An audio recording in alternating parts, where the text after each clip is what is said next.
উপর থেকে হবে মুচমুচে, ভিতরটা ঠিক তেমনি হবে সফট। এমন একটি পটেটো চিকেন রোল রেসিপি আজকে আমি আপনাদের সাথে শেয়ার করব। আসসালামু আলাইকুম প্রিয় দর্শক, ওয়েলকাম ব্যাক টু সাফি কিচেনে।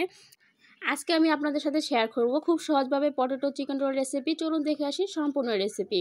এর জন্য আমি দুটো আলু সেদ্ধ করে নিয়েছি। এবার আলু দুটোকে খুব ভালোভাবে একটি গ্রেটারের সাহায্যে গ্রেট করে নিব।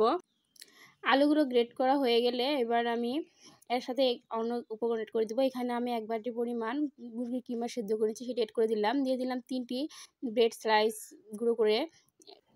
সাথে অ্যাড করে দিলাম পেঁয়াজ বেরেস্তা, 3 থেকে 4টি কাঁচামরিচ কুচি। এখানে নিয়েছি নুন, চাট মশলা, চিলি ফ্লেক্স এবং মৌরি এবং জিরা আমি এখানে আধা ভাঙা করে অ্যাড করে দিলাম। এরপর অ্যাড করে দিলাম স্বাদ মতো নুন, অ্যাড করে দিলাম চাউলের গুঁড়া, রেড চিলি সস এবং সয়া সস, ধনিয়া পাতা।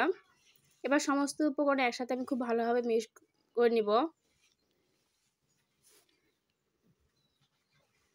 আমার সব কিছু ভালোভাবে মেশানো হয়ে গেছে, দেখতেই পাচ্ছেন এটা কিন্তু একটু আঠালো হবে।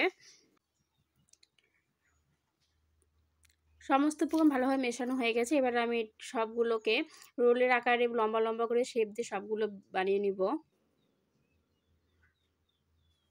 এটা বানানো কিন্তু খুব সহজ। চাইলে আপনারা এই শেষ কয়েকটা রমজানে যে কোনো একদিন এই ইফতারটি আইটেমটি করে নিতে পারেন, অথবা বিকালে নাস্তা হিসাবেও কিন্তু এটি বেশ হবে। আমার সবগুলো রোল বানানো হয়ে গেছে। এবার এখানে আমি কিছু ভার্মিসেলি বা লম্বা সেমাই নিয়েছি, এটাতে আমি রোলটাকে কোট করে নিব। আপনারা চাইলে ডিমে ফেটিয়ে ডিমে ডিপিং করে এইভাবে কোট করে নিতে পারেন, কিন্তু এইভাবে নিলে একটু কম হবে কোটিংটা, আর ডিমে নিলে সেটা গায়ে বেশি লাগবে, এই পার্থক্য। এবার আমি কড়াইতে তেল গরম করে নিয়েছি। গরম তেলে এই রোলগুলো দিয়ে দিব। রোলগুলো তেলে দেওয়ার আগে অবশ্যই একটা জিনিস খেয়াল রাখবেন, তেলটা যেন খুব বেশি গরম না হয়, আবার একদম যেন কম গরম না থাকে। যখন নিচের পাশটা একটু লালচে হয়ে আসবে, ঠিক সেই পর্যায়ে এভাবে উল্টিয়ে দিতে হবে। এভাবে ধীরে ধীরে উল্টে পাল্টে আপনার রোলগুলোকে ভেজে নিতে হবে। যারা আমার রেসিপিটি দেখতেছেন তারা অবশ্যই চ্যানেলটিকে সাবস্ক্রাইব করে পাশে থাকবেন। এরকম নিত্য নতুন ভিডিও পাওয়ার জন্য পাশে থাকা অল বাটন আইকনটি অবশ্যই প্রেস করে রাখবেন, যাতে আমি কোনো ভিডিও দিলে আপনাদের কাছে নোটিফিকেশন চলে যায় এবং আপনারা আমার ভিডিওগুলো দেখতে পান খুব সহজে।